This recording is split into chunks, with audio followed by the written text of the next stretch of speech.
क्या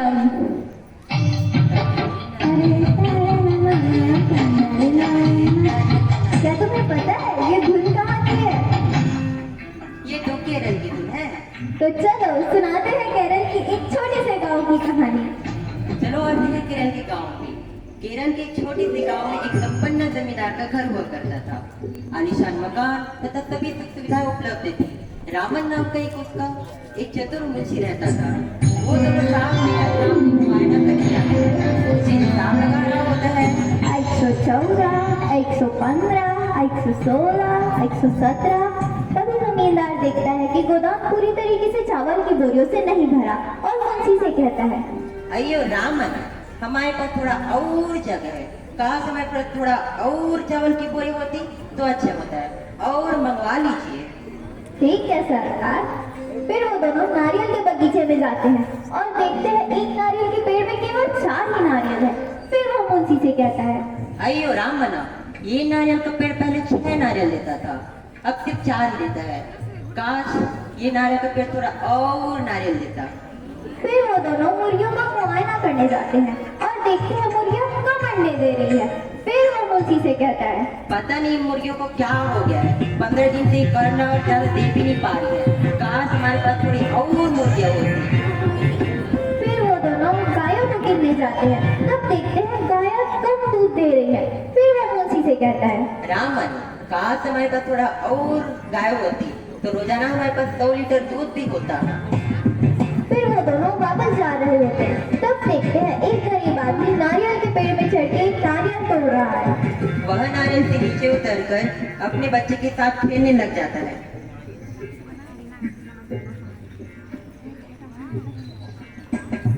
फिर आकर वह मुंशी से कहता है, रामन, अगर हमें थोड़ा और नारियल के बगीचे और बड़ा तबेला और मुर्गियां चाहिए तो हमें और बहुत सारी जमीनें चाहिए ना। तो चलो चलिए देखने जाते हैं जमीन। ठीक है सरकार। वे दोनों जमीन देखने जाते हैं और ठीक उसी गरीब इंसान के व्यक्ति के घर के सामने आकर रुकते हैं। सरकार, इस जमीन से तो 10 भर चावल भी नहीं निकलेगा। तभी जमींदार देखता है कि वो जो किसान है वो अपने पत्नी और बच्चे के साथ सुख सुविधाएं बिना सुख सुविधाओं के समय बिता रहा होता है। जमींदार चोरी छिपे अब उसके घर पे नजर रखता है। वह देखता है कि वो अपने बच्चों के साथ खेलता है, पत्नियों के साथ हंसता है। वह चोरी छिपे उसकी हर एक गतिविधियों पे नजर रखता है। उसका नींद चैन सब गायब। वह दिन ब दिन उदास रहने लगता है, जिसको देख के उसका जो मुंशी रामन बोलना म्यूजिक का साउंड थोड़ा कम। क्या हुआ सरकार? आपकी तबीयत तो ठीक है, आपकी हालत मुझे देख ही नहीं जाती।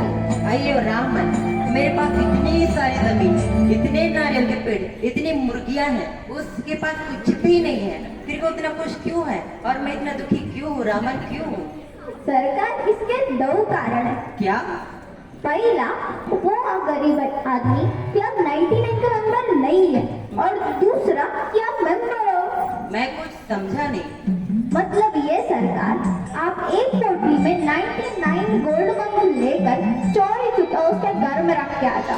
उसके बाद आपको आपके सवाल का जवाब मिल जाएगा। वह जमींदार ऐसा ही करता है। वह एक पोटली में 99 गोल्ड कॉइन्स लेकर उस गरीब के घर जाता है और उसकी टोकरी में रख देता है। जब सुबह वो गरीब किसान उठ के देखता है तो पाता है कि उसकी टोकरी में कुछ पोटली रखी हुई है। वह उस पोटली को खोल कर देखता है और गिनता है 96, 97, 98, 99, 99। वह बार बार उस पोटली को गिन कर देखता है, लेकिन उसमें हर बार 99 गोल्ड कॉइन से निकलते हैं। वह उस एक सोने को सिक्के को खोजता है और सोचता है कि काश मेरे पास 100 सोने के सिक्के होते। वो उसे हर जगह पूछता है, लेकिन उसे वो कहीं नहीं मिलता। फिर वो उस पोटली को अपने घर के अंदर गड्ढे में छुपा देता है। फिर उसको हर जगह सोने के सिक्के ही दिखाई देता है। उसकी भी नींद जमींदार की तरह उड़ जाती है। वह मुंशी के पास काम मांगने जाता है और दिन के अंत में मुंशी से कहता है, क्या मुझे थोड़ा और काम मिल सकता है? मैं थोड़े और पैसे कमाना चाहता हूँ।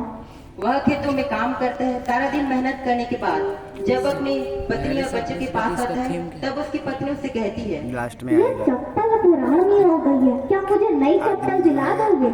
उसकी छोटी बात संसाधन में भी खुश किसान रह को बहुत ही सकता ज्यादा है, गुस्सा आता है। और उसको लालच करने से डॉक्टरी मना फिर कर जितना देता है। पैसा आता जाता है या धन फिर आता उसका जाता बेटा है उससे उसका जिद लालच करता और है, बढ़ता अप्पा जाता है। मुझे गुब्बारे दिला दो अप्पा। वह उसे भी मना कर देता है।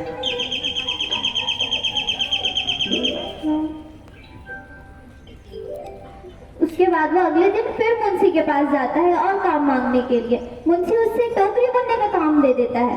वो जब काम कर रहा होता है तब उसका बेटा आके उससे जिद करता है, पर वो अपने बेटे के ऊपर गुस्सा करता है। जैसे ही उसको मारने वाला होता है, जमींदार आके उसे रोक लेता है अरे और राम बना, रुक जाओ किसान, मुझे तुमसे कुछ कहना है।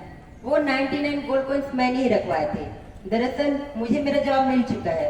ये एक और थोड़ा और की चक्कर के कोई अंत ही नहीं है। हम जितना इसमें जाते जाते हैं उतने उलझते जाते हैं। मुझे माफ करना, इसके लिए मैंने तुम्हारी हंसी छीन ली।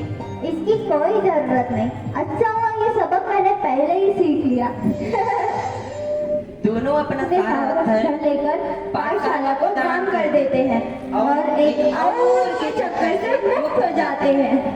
तन्नरी नारे तारी नन्नारो, तन्नरी नारे